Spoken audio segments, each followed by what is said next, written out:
the 2017 GMC Acadia Denali. If you are looking for what might just be the best kept secret for luxury midsize crossovers, I think you're looking at it.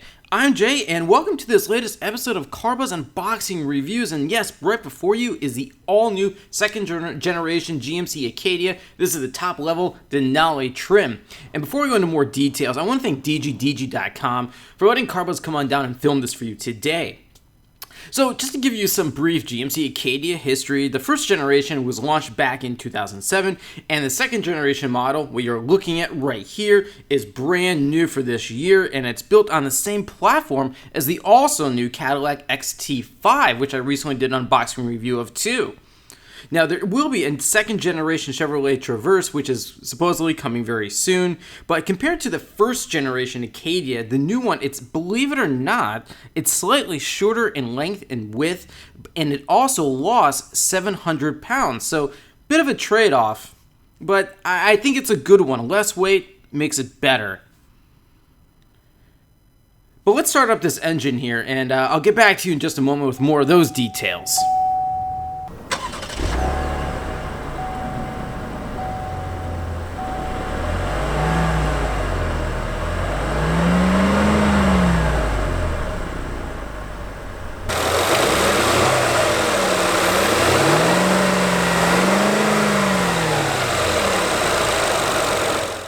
Alright, so that was the optional 3.6 liter V6, total of 310 horsepower and 271 pound-feet of torque, and it's paired to a 6-speed automatic which sends power to all four wheels. Yes, this is all-wheel drive, which is actually a $2,000 option. Now, you can tell that this is the Acadia Denali. Denali is GMC's top-level luxury trim base for all of its models. You can tell this is the Denali because of all this extra chrome bits on the exterior. Look at that chrome front grille, for an example. I mean, this is a really nice looking car. It's almost like a piece of jewelry, and I just think GM nailed it with the styling of the second generation Acadia. It's just more sculpted overall. I really like these 20-inch polished aluminum wheels. And I think this color, what they call White Frost Tri-Coat, costs an extra $995. I think it looks really nice. It just gives it, combined with those large 20-inch wheels, just a killer premium look. Now, other standard features you get in the exterior are LED daytime running lights, high-intensity headlamps. You have a power liftgate, roof rails, and yeah, this is a great-looking crossover, and I actually like it more than the Cadillac XT5. I think Cadillac maybe sort of tried a little too hard with that, but this is just simpler styling, and it does have more of an SUV look to it, at least for me. Now, what's nice about going for the V6, there is an optional engine, I'll tell you about that in a moment, is that the V6 can tow up to 4,000 pounds, and the all-wheel drive system can transfer torque both forward to rear and left to right. Now, the base engine. Okay, so it is a 2.5 liter inline-four with 194 horsepower and 190 pound-feet of torque. Again, it's the same gearbox, only the 6-speed is offered in the Acadia. Now, the 2.5 liter inline-four, yes, it is less expensive in the lower trim models of the Acadia lineup, but if you are considering an Acadia, whether it's the Acadia Denali or any of the other trims, I suggest the V6. This is kind of a heavy vehicle.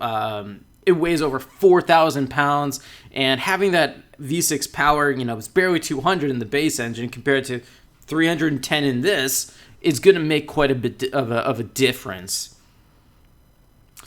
And this is that same 3.6 liter V6 found in a lot of new GM products today, such as the Cadillac ATS. Now, 0 to 60 miles per hour happens in 6.8 seconds and a top speed of 115 miles per hour. Fuel economy is 18 miles per gallon in the city, 25 on the highway, and a combined 20 miles per gallon. So let's step inside here, because I think this is one of the most impressive things about the Acadia Denali. I mean, I don't think the Cadillac XT5 is worth it because of, look at what you get here. They call this Cocoa Shale Leather, And it has real wood trim. It's not fake trim, or fake wood trim rather, that you get in maybe the lower Acadia levels. This is real wood here.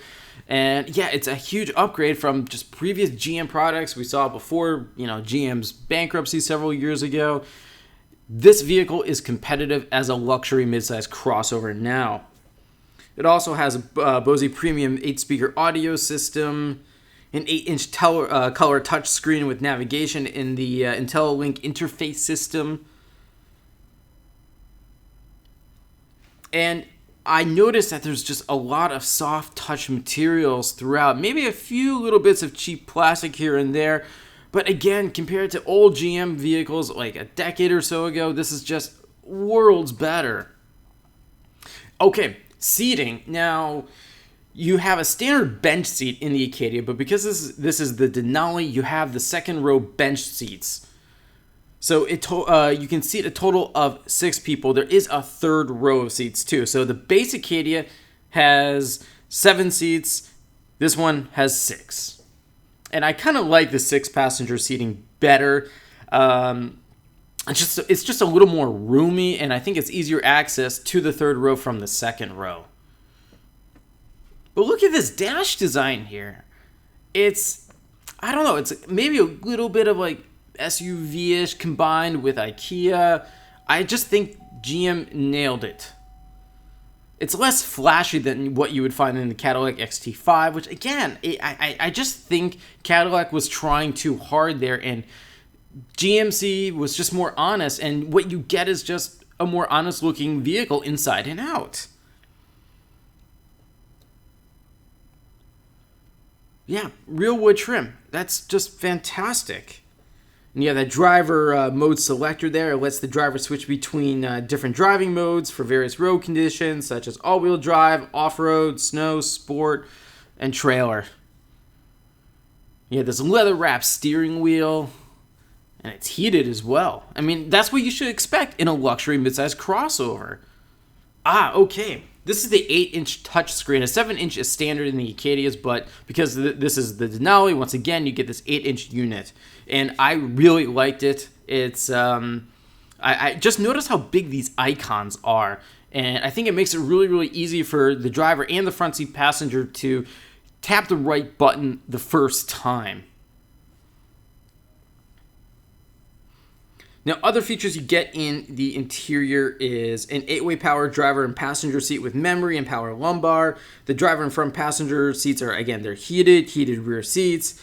And you have tri-zone climate control. So yes, 2 front seat passengers have their own climate control, and then the second row has its own as well.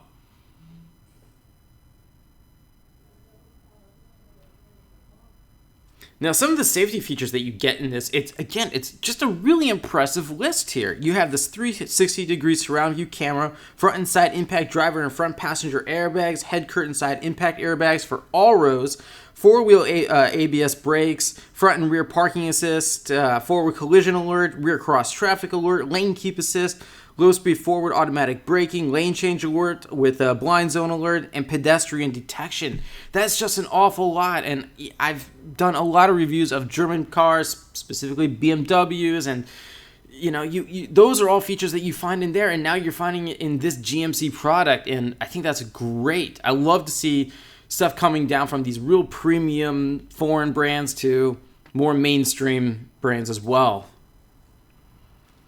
And this car also comes with a lot of connectivity options. You have OnStar, it's a 4G LTE Wi-Fi hotspot, and what's cool is that this dash, it's actually Apple CarPlay and Android Auto capable.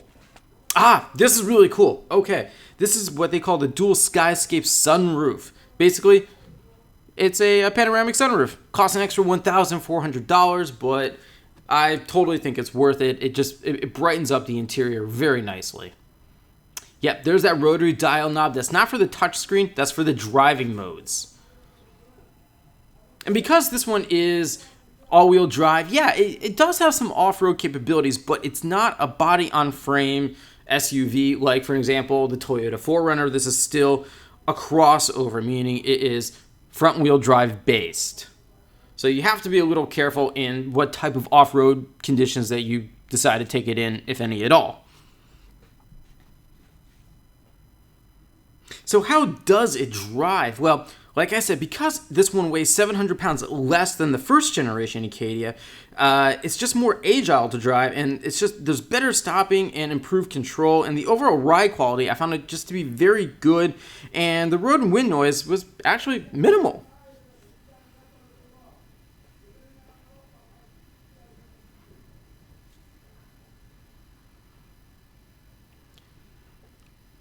And yeah, there's the 8-way power driver seat. It's just, it's really good that any passenger of any size, because I think a lot of women are going to be buying this vehicle, will be able to find a very good driving position that you can see over the hood with just fine.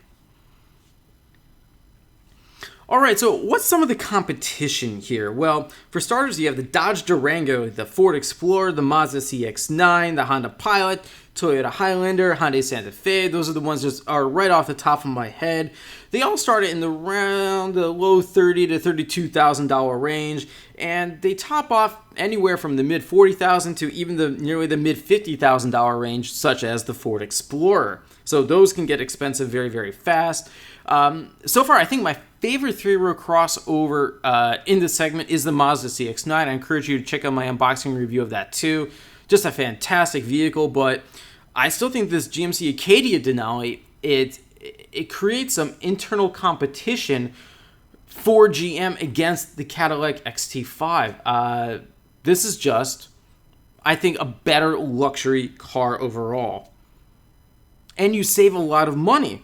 For an example, the base price of a GMC Acadia that's not the top trim Denali is just under $30,000. And what's cool is that's $2,000 less than the 2016 model. That's cool. Now, the base price for the Acadia Denali is $46,920. Now, this vehicle has just under $5,000 in options, and combined with the $925 destination fee, the vehicle you're looking at right here, grand total, $52,785. Okay, expensive? Yes, but the Cadillac XT5 I did a review of, I went back and checked this, that cost nearly $64,000. That is literally $12,000 more than this GMC Acadia Denali. And wow, you're getting nearly the same amount of luxury. It's fantastic. Save 12 grand and go for the Acadia Denali. And I think it looks better inside and out too. The cargo volume, it's also, it's good. It's more than sufficient. It does decrease from 116 cubic feet to 79 cubic feet from the first to the second generation, but the smart packaging, it helps to make up the difference. And the second and third row seats, as you saw, they fold, really, really nicely. And I didn't find it to be that difficult to use at all. And again, this exterior styling, I think, this is a winning look. I was not a big fan of the first generation Acadia. It just, I don't know, it didn't quite make enough of an impression on me. But this one here, right away, it reminds me of, at least from the side view here, the Dodge Durango. And that's still one of my favorite SUV crossovers, whatever, out there too. So what do I like? Well, for starters, the Denali, it's real luxury, and like I said, it's a cheaper alternative to the Cadillac XT5, I think. It rides and handles better than before, it's more fuel efficient, and there's comfortable seating here. And there's a lot of high-tech safety features. Now, what don't I like? Well, there is a bit less cargo area than before from the first generation, and I think maybe some of that extra chrome bits on the exterior styling might be a bit too much and just may not appeal to everyone. But I really hope GMC finds a lot of success with the Acadia, especially the Acadia Denali. I think this is an excellent mid-size luxury crossover that, I think it gives GM's own Cadillac XT5 a run for its money. Same platform, same engine, a lot of the same technologies. I like the styling better inside and out, and it's still a very luxurious car. So I'm out of time for today. Thanks everyone for watching. Any questions for me, leave them in the comments section below, and I'll see you next time. Thanks for watching.